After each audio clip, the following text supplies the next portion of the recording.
All right, we're back. Thank you all for joining us today. Welcome to the Mr. Rent-to-Own Home Show. My name is Dominic Danino, aka Mr. Rent-to-Own Homes. And in this live, we're going to be talking about some of the pitfalls to avoid when working with rent-to-own homes programs out there. There's a varying amount of those.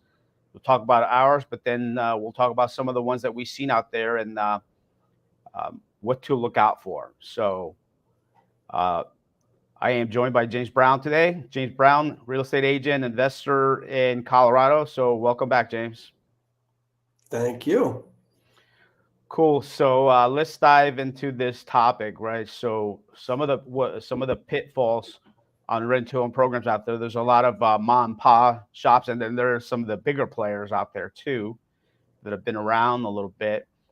They've shifted their focus, and some of them are, they haven't gone out of business, but they're really not buying, right? They're whatever their methodology is to decipher whether they want to be in this market or not, right?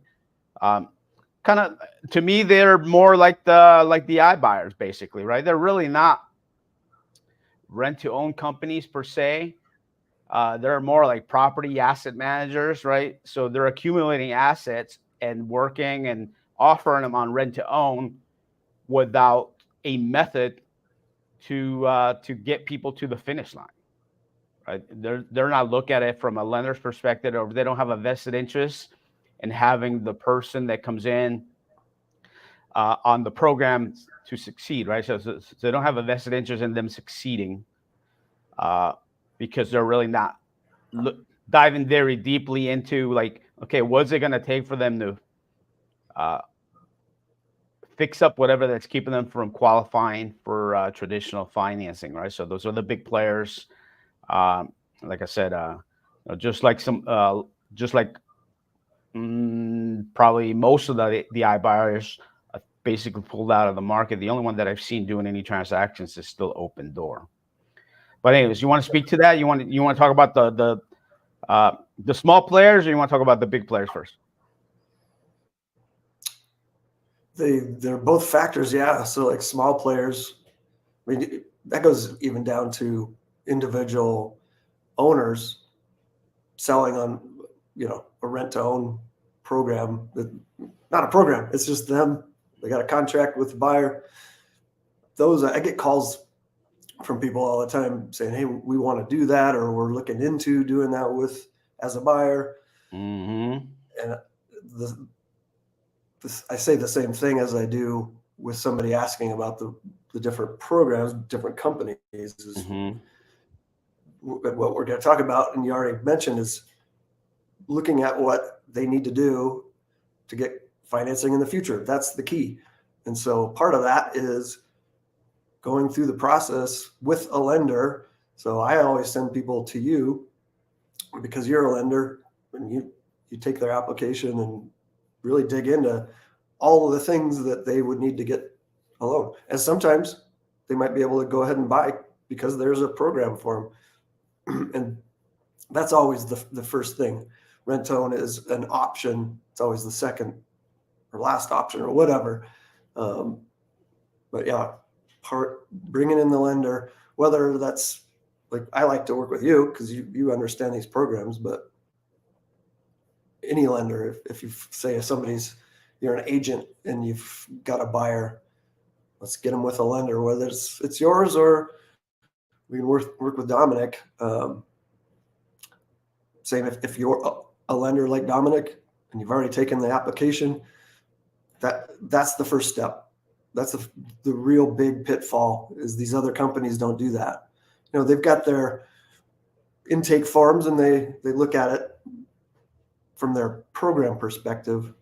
But like back to the small operators, individual sellers, they don't have any system. They don't know the questions to ask. They're probably just looking for who's got the most money. Can I get somebody that's got 20% or more down or something? They don't see all the subtleties and pitfalls, especially down the road, because we want them to be able to buy in a certain amount of time, right? What if the market changes? They're not looking at all those steps down the road. So you have more to add to that? Yeah, so there's a couple of things that kind of triggered a couple of situations, right? So you brought up the individuals wanted to do it on their own. As a matter of fact, I had a conversation with a seller yesterday. They called me because they saw our invitation. So they're on somebody's distribution. They saw our invitation to my presentation that I do with a couple of the local title companies and real estate offices. So they got that invite on their mail, but they are not an agent themselves, right? So somehow they got on somebody's campaign and then they called me and say, "Hey, I've been trying to sell my condo, and I had a buyer, but the buyer fell out because the lender didn't like whatever, right? That happens all the time. It's like, hey, I don't know, how does your program work? Can you help them? Can you help me? Right? So, well, we can help both of you. It just depends on what their situation. If that person still wants to buy it, then potentially it could be an opportunity for us. Now, this property is a condo, so I told him, I said, typically we don't buy condos, right? We don't buy condos for our program. However, we could help you market your property, and we'll kind of do the vetting for you, right? Because you need a vetting to make sure that you're placing a good individual or somebody that's a fit for that, right? Now, obviously, if it's your own house, we're going to tell you yay or nay, but it's up to you to make a choice in that process, right? So we're not acting as agents, or I'm not acting as an agent because I'm not an agent. So we'll just say, hey, you have a property, great, let me know. We sign a 1-page agreement that you allow me to market your property and offer it up. And this, or if you could just do it your own, you could do. I'll tell you, go put bandit signs, go to sign in front of your yard, or go on Craigslist and market it, go on Facebook and Marketplace and market it, right? So I can tell you go do that on your own if you wanted to. And then if you get calls if somebody or people are interested, then you can just funnel them over to us, and then I'll do the vetting. If somebody fits, then I'll call you up and say, hey, this is somebody that could be a fit. This is what their situation is. This is what they got. You want to do it or not, right? And then that would be a way for somebody to do it individually on their own property. But you have to have the skill set to be able to vet the individuals. You have to have the ability to know if they can afford it or not afford it, what their situation is. You have to have the ability to pull credit, which I do as a lender, right? So you want to look at that, right? The reality, like I told her, I said, hey, these people want rent to own because they're not 100% perfect for a bank, right? So you have to accept the fact that there may be something in their application that's not a fit for a bank, right? So there's a give and take there, right? But you want to look at the overall profile, and now we have the experience to be able to do that because we've seen so many. And obviously, as a lender, I've seen probably over 1,500 applicants or more. I've probably been involved in, I don't know, 10,000 transactions in my lifetime. So, but somebody that doesn't do this for a living is winging it or doesn't really know, and they're just going to go by feel.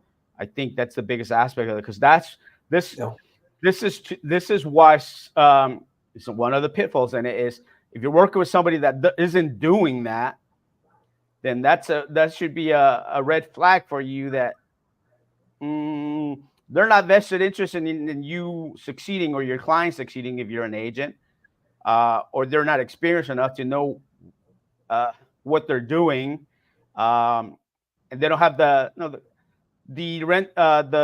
buyer's best interest in mind necessarily, right? There are some of the smaller players that may just do it, and not to put them down necessarily, but there's a thought process out there that some people teach. It's like, hey, you don't care whether they get to it or not, just collect the money, and if they don't, you kick them out, and then you do it again and collect more money, right? And that's I don't think that's a good business model, right? Because potentially you can get yourself in trouble, or it's just not good business. I actually think that giving people results, it's a better business than just being short-sighted. And that, okay, if you're going to do 1 or 2 deals and that's it, great, but that's not a business model. That's a onesies or twosies, right? So helping people get to the finish line and having them succeed. and use that as testimonials to your program, right? Yeah. With social media these days, testimonials are important. It's so easy to do a testimonial using your phone.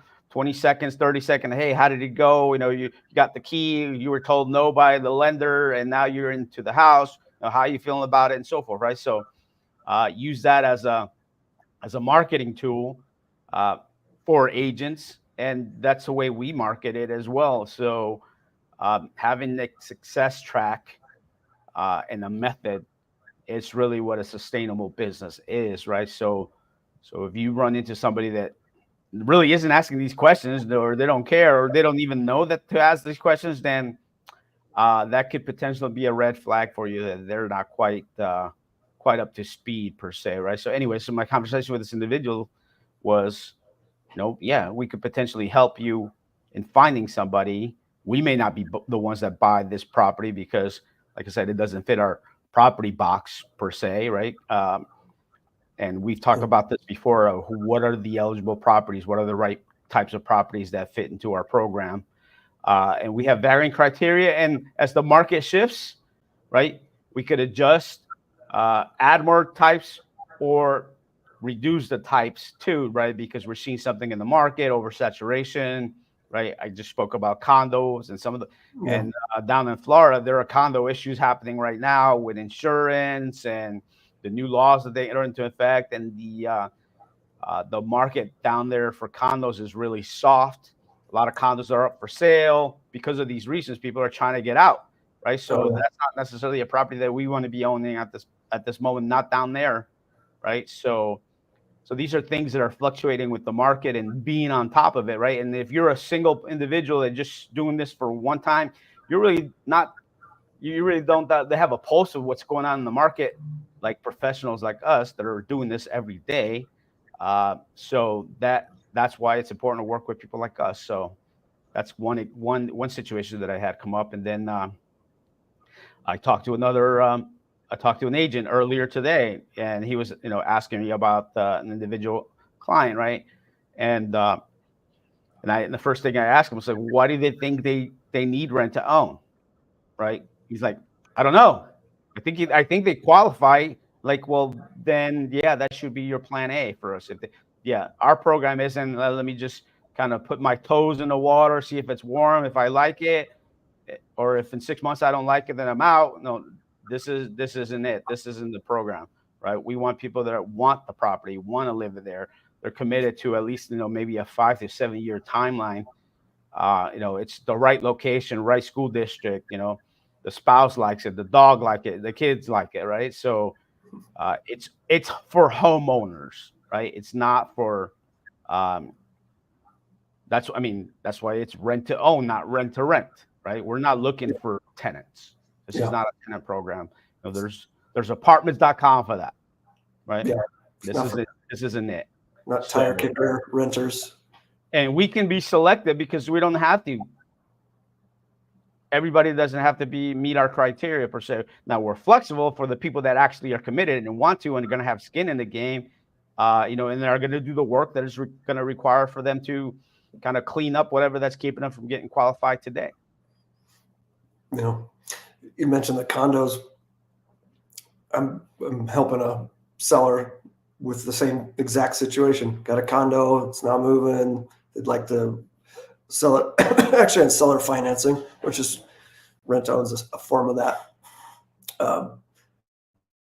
So yeah, we're leveraging our database of buyers that would like to buy, that couldn't necessarily buy a single family home, but they might have the money and qualifications to buy a condo. So we're partnering, have an agreement with that seller. So, Yeah, I mean, when the economy shifts or stuff that's happening in the real estate market, I'm not going to speak bad to condos per se. There's nothing wrong with condos. It's just there are some pitfalls with it that make it more difficult to work with them because you don't have a lot, or there's some control that you lose because there's an HOA that you has to say okay to this and say okay to that. And then when it comes to like doing repairs or updates, or if there's an issue with the roof and you have a master policy, you got to go through them, right? And they got to get permission. You got to request it from the HOA, and the HOA goes request it to the insurance, and the insurance responds to the HOA responds to you. No, they're not going to do that. Right? So you got a lot of middle people there, and that's a problem when there are issues to resolve on a property, especially when somebody's occupying it.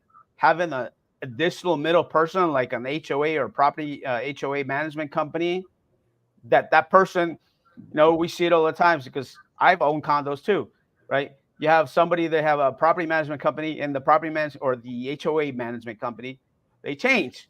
And even if they don't change, the individual that was in charge of that, when you call, oh, they're no longer here, they left or whatever, right? I mean, that's life per se, right? But there's just too many things that come up. And that's the challenge with that, right? Now, if I'm going to live in it, then, okay, I can deal with that, and I take the risk of that. But when we do rent to own for it, or when we're working with clients, we want to place somebody in the property that's not going to have issues, right? Because sometimes when people feel like, oh, well, I'm having issues with my property, and people, when they're tenants, right, and I'm having issues with my property for whatever reason, and that isn't getting resolved fast enough, they sort of have a feeling like, well, if I'm not getting what I'm paying for, then what am I paying for, right? And now this mentality comes in, well, I'm not going to pay or shouldn't pay, right? That's not, we don't want that problem, right? We want people that want to pay, or that they're going to pay, and we want to give them the property that's in functional working condition, that everything's okay with it, so that they feel, I'm getting my money's worth, right? But when people start feeling like, I'm not getting my money's worth, then they start thinking about, well, how do I get out of this, or what's the problem, right? So that's a big red flag when you don't have control with dealing with, hey, I'm calling the insurance company, I'm calling my agent. I'm going to deal directly with them rather than having to go through a middle person to say, oh no, we're not going to submit it. Oh, that's your problem. Oh no, that's not covered by the insurance. Oh no, there's this deductible. Oh no, they won't cover it, or whatever, right? That's an issue when you have a tenant, or if it's not your own property. I mean, because if it's your own property and you're living in it, and that issue comes up, well, okay, well, I knew the chance, or I took the risk when I bought it, and I was going to live in it, right? But when you're placing somebody else in that, I try to avoid that coming up, because it happens. It's happened to me personally on my own property. So when I see that as an issue for somebody else, we had one time where I lived at a place, and the downstairs individual was having issues, and they were actually a tenant, right? So somebody owned it, they were a tenant, they're having issues, and they were constantly having issues with their property, right? And going through the HOA, and then the HOA would call and say, hey, do you know what's going on down there? And, they're saying that the water's coming from upstairs, and then, well, it's the roof. But, on HOAs, the master policy is supposed to cover the roof for the whole building because it's not an individual unit.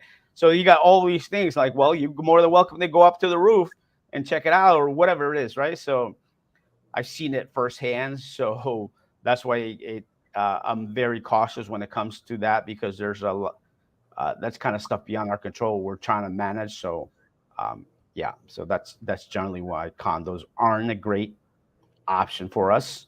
I prefer not to deal with them unless it's specifically something that it's like, okay, this totally makes sense, right? It's going to be the outlier or the exception, not the rule. But anyways, so going back to that conversation that I had with this individual, and then the agent that I talked to earlier, it's like, well, if they're their plan A is that they qualify for a house, then they should go get that, because that's going to be their best option. Our rent to own, it's intended to be a plan B option per se, right? Anyway, so individuals doing it on their own, mom and pop companies, or small players that are just doing onesies and twosies here. And then you want to talk about the big players? Yeah. And the condo thing, we could do a whole show on that. Like, as you're talking about it, I've listed, I think, 3 condos in the last year, and every one of them had little problems with them, but we don't need to dive into that on here, but just knowing condos we stay away from. But the big players, I don't know if we want to name names, Sure, why not? I mean, if you want to. Yeah, I mean, so Home Partners of America, it's probably the Yep. best known company out there. If you Google them, they're shutting down all their buying operations. They used to kind of with the market. Can you still hear me? I know my, Yeah. my video's frozen. Is the video freezing for you too? Like, do you see me freezing? No, every once in a while you freeze, but that's all right. Okay, I can hear you though. I'm seeing it. I don't know. Anyway, so yeah, they used to kind of with the market kind of fluctuate. Sometimes they would buy, and sometimes they would hold off buying. They've been selling a bunch. I know here in Denver, I know an agent that's been selling them for them. But they nationwide, they're not going to buy anymore, and they've got a company that's taking over the management of it, probably until they just sell them off or a rent-own buyer ends up buying them. So They're winding that's down their huge news. inventory, you think? Mm-hmm. Yeah, Yeah. selling it off, or yeah. So, and then if you Google it too, there's, I don't know if it's a class action lawsuit, but because they don't operate like we do, they're kind of more focused on the renting than they actually end up buying. I think that's caused a problem for them. You know, I'm just making guesses here, but Google it and they're under fire. So that could be a factor why they're just like, we don't want to deal with this. Sure. Or it could be multiple factors, right? Sure. So I don't know, but you know, as they say, right? It's like you know, when the water goes out, everybody can see who's naked, basically, right? So when the market is going up, you know, double digits year over year, then there's no problems, right? But when that shifts, all the little things that weren't done right or haven't been considered start to come out. Yeah. Right. So that comes with experience for us anyways, right? Yeah. So we're kind of looking ahead. We're not intended to be for everyone, right? And sometimes you have to tell people no, right? The best thing you can sometimes tell people is no, right? Because some people are just not quite ready. Yeah. Right. As much as we may like to think like, oh, everybody should be a homeowner. Yes, everybody should have the opportunity to be a homeowner. Yeah. But not everybody should be one because they're not quite ready. Right. So sometimes you got to tell people you're not quite ready because of this, that, or the other, or the situation isn't right. So that's kind of the approach that we're looking at the right situation for them that, we're looking for high success rate, right? Because that's just better, right? And then that way everybody's getting what they thought they were getting. So you mentioned Home Partners of America. The other one is Divvy Homes. That's the other big player, right? So we have, what is the most recent thing you've heard on Divvy Homes? I know you're still on their distribution. Yeah, I haven't seen anything in a while, and I haven't heard, because I teach a class like you do. Usually other agents and lenders bring up both those companies, but I haven't heard anything about Divvy. There's another one, Trio. I know some guys out in Pennsylvania. They're mainly East Coast. Although if you look at their map, it look like they serve all these different companies. So I just got connected with them to see what they're doing. But yeah, I don't know. But I'd like to say that like we can work in any state as long as all the numbers and everything and qualifications work out. We can work with agents and lenders in any market. Yeah, and I'm gonna qualify it from my own perspective. Like I can say just about, right? Because there could be a situation where a particular city doesn't allow this, or a particular jurisdiction or county or whatever, right? There are some rules requirement, like tenant landlord laws that may impede us from basically saying, hey, just doesn't make sense for us. There's too much risk in this situation or whatever it may be, right? So our intent is to be able to offer it to as many people as possible. But obviously, I like to say, well, if it's a new market to us, there's no guarantees. We'll look at it, we consider it. We can kind of vet that process in like 45 to 60 days and basically kind of have our attorneys look at it and see what they think and so forth. But I would say there are probably some locations that it just probably wouldn't even make sense. That even though we could do it, it probably just wouldn't make sense from a risk factor, right? Or a legal factor or a counseling situation where the attorney says, hey, that's probably not a good fit because of these laws here, right? So I know Texas has very specific rules. And I know somebody that's an expert there if we ever need advice to do that. And then you got Florida. I mean, what a mess there. North Carolina, there's issues with insurance, and we might not want to be buying there, things like that. So there's a risk factor involved in this, right? And having the experience and being a lender, using my years of experience of looking at, hey, how do the banks look at stuff, right? So I remember during prior to the financial crisis, we would lend on condo tells on the old ninja loans, stated income. So basically, you didn't have to even document their income and employment, right? They would just give you a loan as long as you put a big enough down payment. Now they didn't finance 100%, but no condo tells or all these property types. And then once the financial crisis hit, they pulled back on a lot of stuff.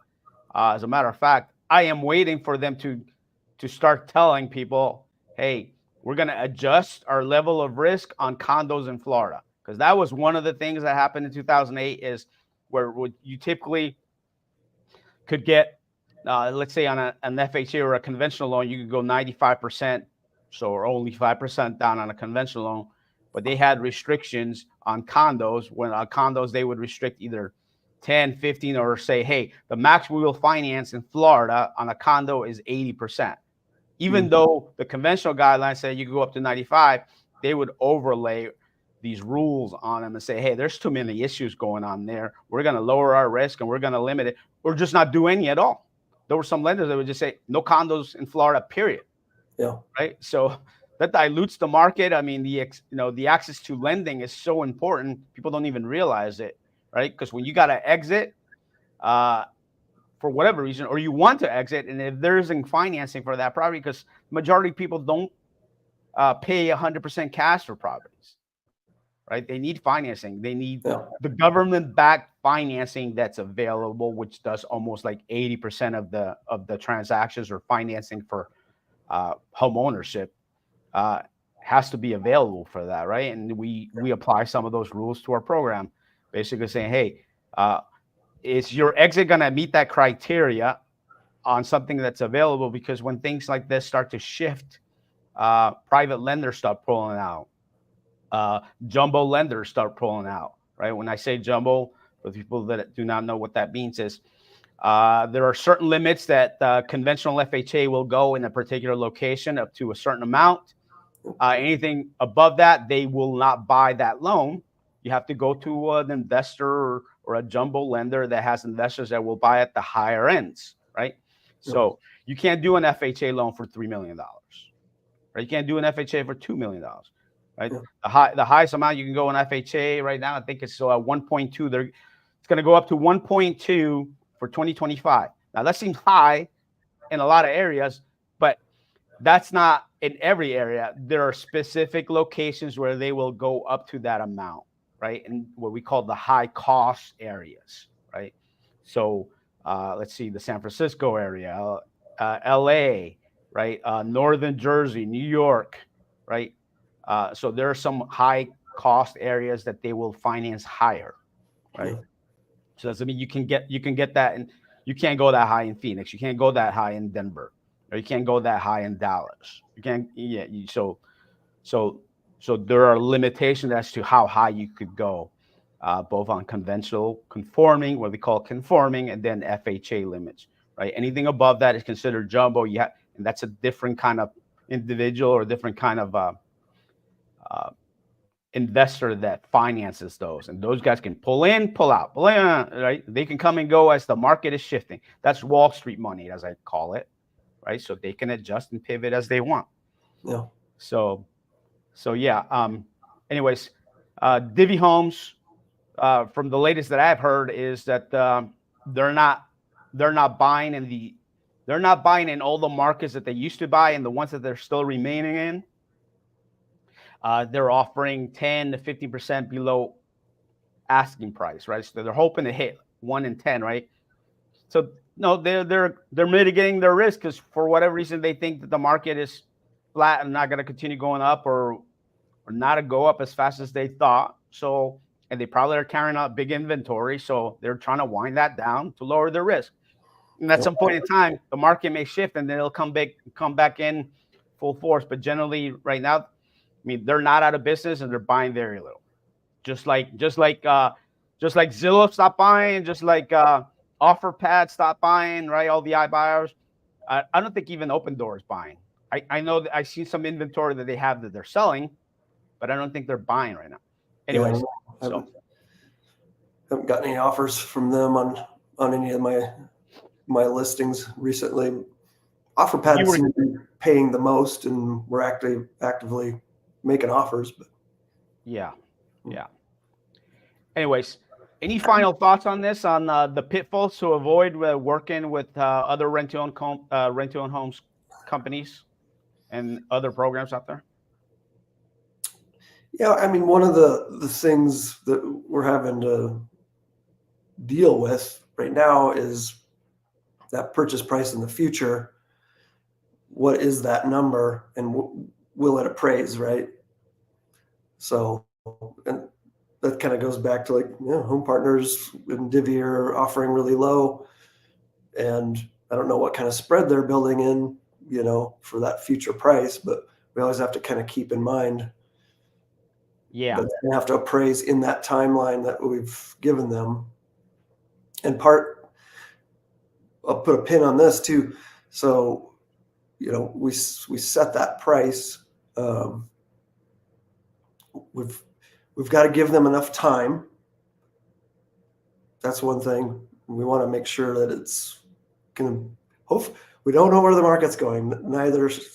Nobody knows, right? So we try to be conservative on that, on that purchase price, and not be outrageous. And I've heard of some of these other companies setting this outrageous price that it's just not going to appraise. But again, no one has a crystal ball, so we have to just kind of run through some scenarios.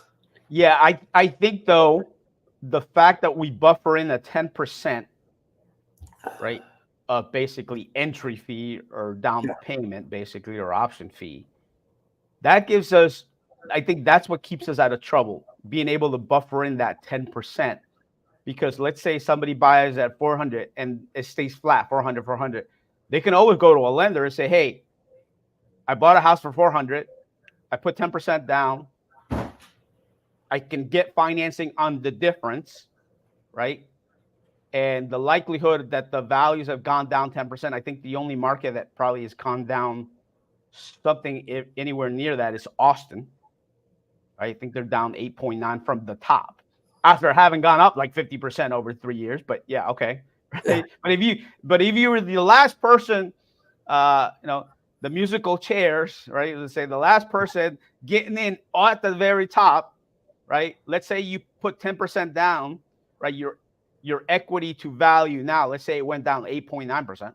You put 10% down, right? You're not underwater. Yeah. Right? The people that are underwater are the ones that are doing 100% financing on VA loans, right? Or if there was another down payment assistance program where they had no skin in the game, and there was a subordinate second for the 3% or 3.5% or 5%, right? As part of the assistance that was done as a silent second. Those people are underwater, right? People that have bought in the last 2 years and had no money into the deal, those people potentially are going to be underwater. I see them. I get the leads and I get on the distribution list of many investors out there that I get all the time from wholesalers and people that are doing sub 2 and whatnot, right? There are certain markets that are soft because most of the people that are buying there are doing 100% financing.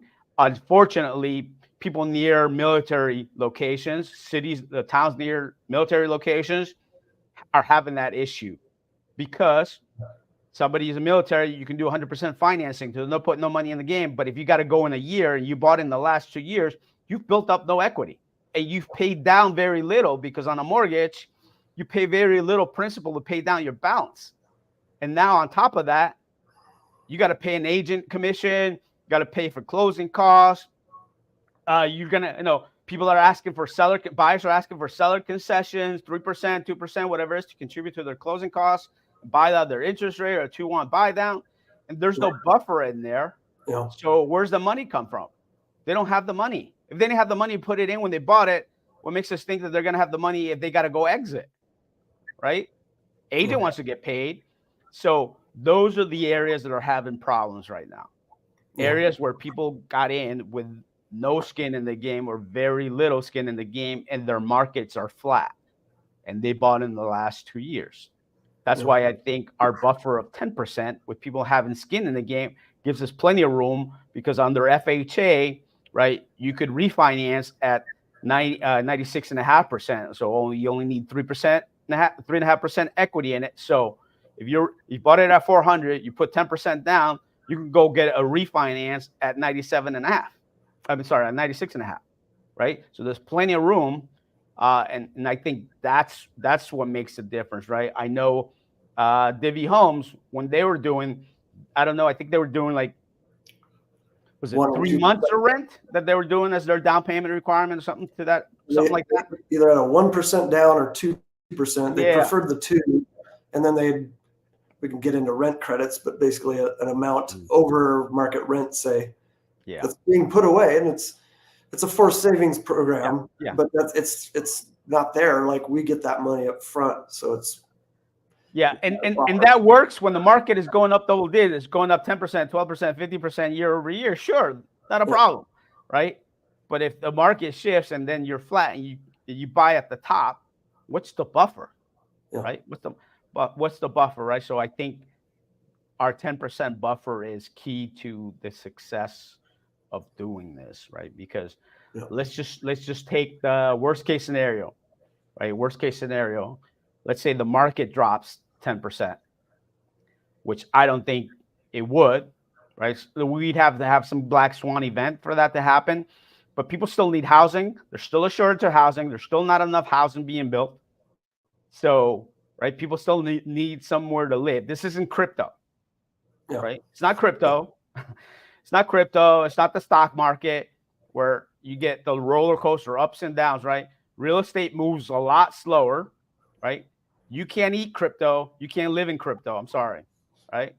So people need a house, need a roof over their head to stay out of the rain and cold and heat and all of that, right? So housing is different. It's an asset class, but it's different. It moves a lot slower. So, and the shortage and demand is always there because people need somewhere to live. So the likelihood that it's going to go down more than 10% during the financial crisis, and I can speak to the Valley here or to Phoenix as a metro, I think during the peak, Phoenix, or during the financial crisis, at the worst time, it was down like 13.5%. That was during the financial crisis. Yeah. When we had overbuilt properties, where we had subdivisions of new builders that had overbuilt, and I don't know if you recall, but during that time, but there were a ton of subdivisions. A lot of builders had overbuilt. They had subdivisions that had houses, but nobody living in them because they had overbuilt, right? Yeah. So builders, actually, it's funny because builders have learned their lesson from that, and that's why they're not building as fast. They're not building as many, right? Because they learned their lesson. They didn't want to be stuck with all these houses and all this inventory and all these subdivisions that were bringing in no revenue. So that's why builders have kind of pulled back. And when things were hot, there was very little inventory. You were having people overpay for, premium lot lot premiums for this corner lot and that corner lot. And then you had, people had properties under contract and they were willing to let people walk from their contract because they had a next buyer that was willing to pay even more than the last person. Right. So those are wild times, right? So, I mean, that's how the builders operate right now. It's not quite the same, but they haven't overbuilt. So that's the thing that's keeping them out of trouble, is that they haven't overbuilt. So, yeah. All right. Anyways, we talked about the big players, the small players. Anything else you want to add? Any Yeah. Since we're talking pitfalls, the term of the rent-to-own period. If you don't know what you're doing and you don't give those buyers enough time in their option, that can be a problem, especially if you hold their feet to the fire and say, you're not able to go get your loan, qualify, and take the house back. That's not cool. So going back to what we always beat the drum, like really figure out what they need to do, get with a lender like Dominic, figure out the likelihood and the timeline. And of course it's a guess, and we can only lead a horse to water and be like, well, you have to fix this and this. They may not do that, but we want to give them enough time. And so most of these people are close. They might need a year, 2, 3 years. Most of them are in that range. We can go longer than that. Like what we do is we usually build in an extra year. They can either pay a small fee to extend it if they need to, or we just do it for free. Just there's different ways that we can do it, but just know that all comes back to setting them up for success from the beginning. Yeah, and we've had a few people reach out to us, right? So that's a great point that you bring up there. Reach out to us that they did this on their own. It's either the individual that offered it on rent to own, or the individual that got themselves into a rent to own program, and they gave them 12 months, and it wasn't enough time. Yeah. Right. And now both sides are like, one is scrambling and the other one is like, well, trying to push the other person out, right? Because they didn't give them enough time. Yeah. So and then they reach out to us and like, hey, how do we solve this problem? Can you guys fix it? Can you guys take it over? All of that, right? So can we fix it? Yes, but it's going to be at their expense, right? We can't make somebody. We can't fix your error at no cost to you, right? Right? It's like, okay, so we're just going to take on your problem because you didn't know what you were doing, and we're going to fix it for free for you. Or not, I mean, and then this isn't about money, but it's like the numbers just wouldn't make sense for us at what you want or at how you structured it, right? Well, you didn't structure it correctly. No, so that's where the problem starts. So if you realize that, hey, I still need a solution. Yes, I'm willing to listen to a different kind of structure to make this work for both parties. And I'm not going to get 100% of what I thought I was going to get. But that's the price of a solution sometimes, right?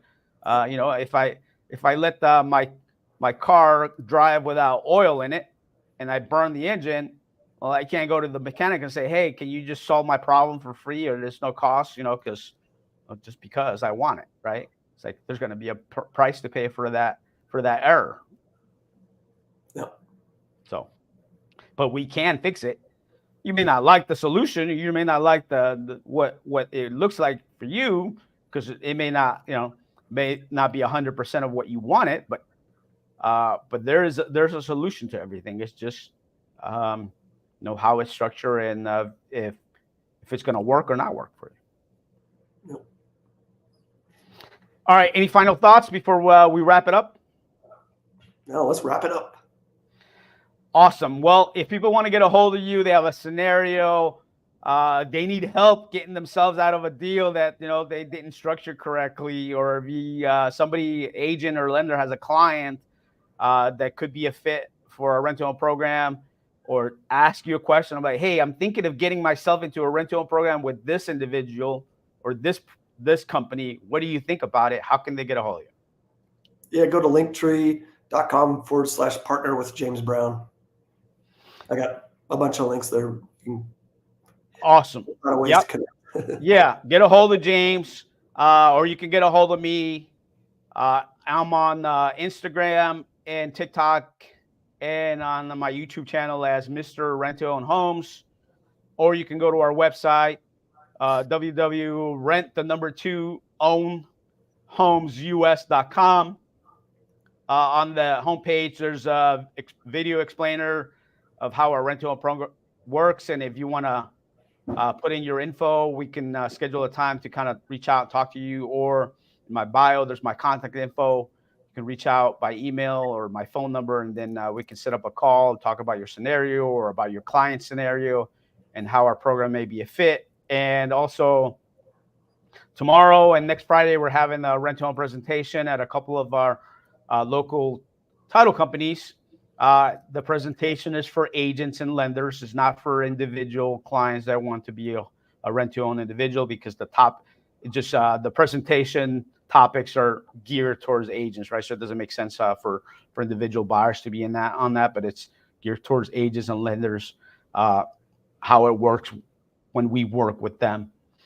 Anyway, so if you can look for the times and locations on my social media, on my Instagram. I'll post it into my YouTube channel as well, and on my Facebook. So that's it for today. Thank you all for joining us. Again, my name is Dominic Danino, aka Mr. Rent-to-Own Homes. I'll see you next week. Bye-bye.